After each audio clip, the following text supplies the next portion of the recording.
Okay, so we're doing practice with compound probability problems, and these could be independent or dependent situations. So I'm going to walk you through this because we didn't get enough class time today to really dig into this. So number one says you have two six-sided dice in front of you. What is the probability of getting a 4 on the first dice and then a 4 on the second dice? So underline keywords that help you understand the situation. If you want to pause the video if you're going through this with me, that would be a good idea for you to try to kind of think about each part of the problem on your own.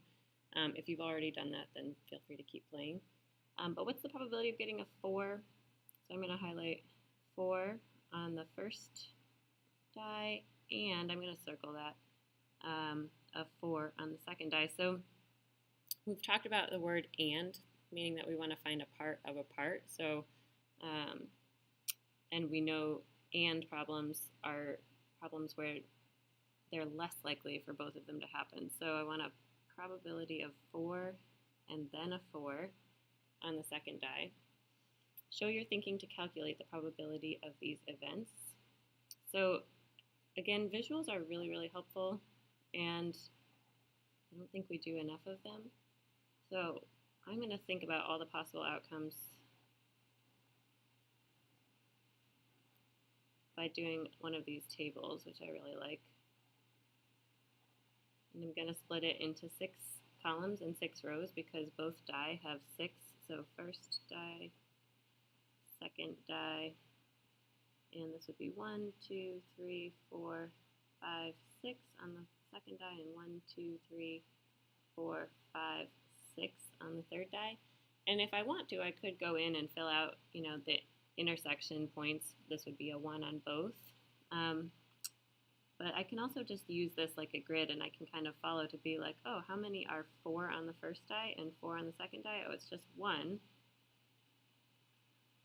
out of 6 times 6 possibilities. So this equals 1 out of 36 possibilities. And I can get that from my diagram. But another way to think about it is that what's the probability of a 4 times the probability of a 4, because we want to find out of this one column, we know the probability of a 4 on the first die is 1/4 of 1/6.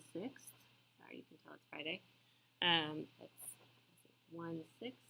And then what is a 1/6 of a 6? Because I want to find a 1/6 of this row right here. And if I had a highlighter, I would highlight it. So I have 1/6 for the probability of a 4 times 1/6, and that also gets me 1 out of 36 possibilities. Are these independent or dependent events? They are independent. And did we use multiplication or addition? When we're finding parts of a part, so we wanted to find the chance of a 4 after a 4. After a 4, which is like finding the part of a part. So that's step 1.